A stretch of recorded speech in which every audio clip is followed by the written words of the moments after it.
Okay, sorry, I had to pause the video, catch my breath, take a drink, and put my hair up. The amount of times I touched my hair in that video was actually kind of upsetting to me. So I put it up, I put it away, not an issue. Before I go on, I want to let you guys know I started this. Well, my original thought behind this vlog was really to let people know what's going on in here, what happens. I wanted virtual witnesses to the failings and F-ups that happen in here. Like, it has gotten to the point where it's not something little anymore. It is so consistent, and it is so I can't even think of the right word right now, but it's consistently bad. It's consistently the same mistake again and again. It's consistently the pharmacy doesn't have the medications that I take every day for 2 weeks on stairs, on the floor, on time. And it'll be my anti-rejection meds. It won't be something like, okay, it's a vitamin, she can take it later. It'll be an anti-rejection meds, which are time sensitive. I'll have it sometimes an hour to an hour and a half after it was due. I think the best way to share these kind of experiences is to show them to you as they're happening, right? As they're happening, I want to start vlogging or writing down or posting about what is happening in real time. Now, this whole thing isn't just about, pointing out their failings. It's about teaching others what happens in here, right? Teaching others where the failing is, teaching others, how to react. And if you getting some information on how I should react or how I can react to correct the problem.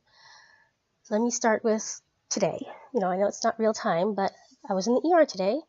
They were really good. They got me through triage in 6 minutes tops. They took blood pressure. They took my temperature. They take weight. They do an EKG. They do everything, right?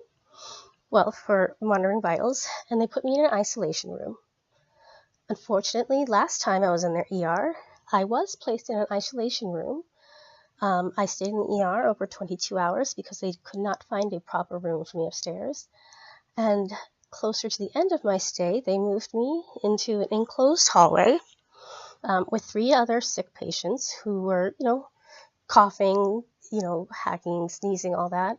And I ended up contracting a secondary infection because of what they did in the ER. I ended up staying 3 weeks that time. It wasn't fun. But this time, they had it set up. I saw the doctor. I saw my nurse. My nurse was a wonderful nurse. He had my port access. He had blood work. He had x-ray come in. He had everything done in a timely and efficient manner. And I was very grateful for that. The doctor came in and, despite not knowing me, he listened to what I had to say. I assume he checked my chart and figured out that I've been doing this for many, many years, and my doctor is part of Memorial Regional. My pulmonologist, the one who follows me closely, is part of Memorial Regional, and I had already spoken to his office today, and they told me to come into the ER. I told him when I come into the ER, this is what usually happens. He ordered an aerosol, a albuterol neb, and I let him know that, with these albuterol duo nebs, I need to have Benadryl beforehand. If I don't have Benadryl, I go into a allergic anxiety attack, right? My skin gets blotchy and red. I get itchy.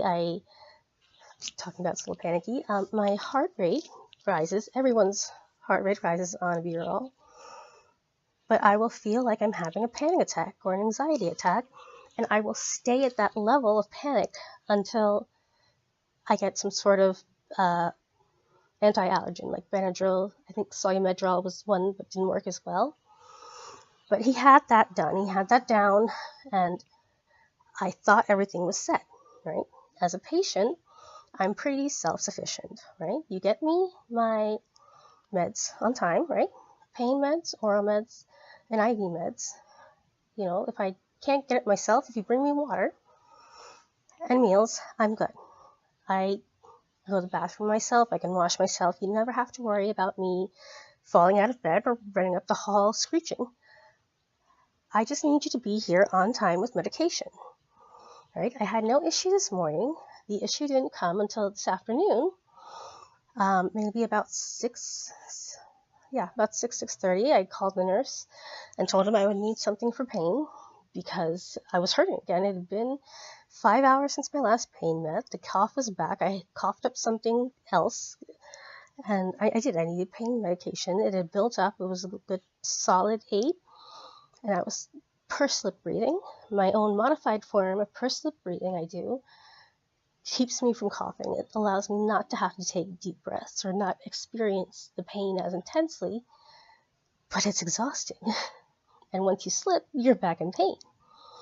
I asked them at 6:30.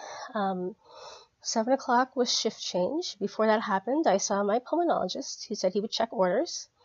And I saw the floor doctor, the hospitalist, and she and I talked about pain management, and we talked about getting cough suppressant so I can sleep at night and won't have to cough. And while she was standing there, I assumed she was writing orders, the orders we were talking about. But it turns out pain medication was not one of them. She stood there, told me, we'll get you something for pain. She pulled out the computer, she filled out orders, and she helped me in other ways, but she did not order any pain medication. I don't find this out till 7:15. 7:30 goes by, and I call my nurse, and I tell him I need pain medication. He's waiting to hear back from the doctor, who just left the room half hour ago, because she did not fill out the script I thought she did. She did not sign for any medication. I have no idea what she was doing on the computer. 8 o'clock rolls around, I'm still waiting on pain med, and I'm told I have a room, right? I am so glad to have a room, because when he tells me I have an admitted room upstairs, the orders are in for the morphine, I should be able to get up when I get up here. I figured, okay, I can breathe longer, go upstairs, pull into the room and tell my nurse I need pain med. I get up here, the bed is not in the room. Apparently the room was clean. They pulled the bed out of the room and didn't put one back. So I sat in the hall while they rearranged furniture, and I caught my nurse, and I told her I needed pain medication. She said it was written, but pharmacy has not approved it yet. It's 8:30. I get settled in. My PCA comes in and helps me out. She brings me water. She brings me socks. She brings me toiletries. One of the things I love here is their apple juice. She stocks me up with apple juice. She's cared for me before. 8:30 goes, and it's 8:40, and respiratory comes in. By now I've been in pain so long, I'm pursed lip breathing, trying to ignore or avoid any movement. And my only thought is getting this albuterol will help me breathe easier. It won't be so difficult to breathe. By then, I had completely forgotten about the Benadryl, and it wasn't pretty. I'll be back again to tell you more.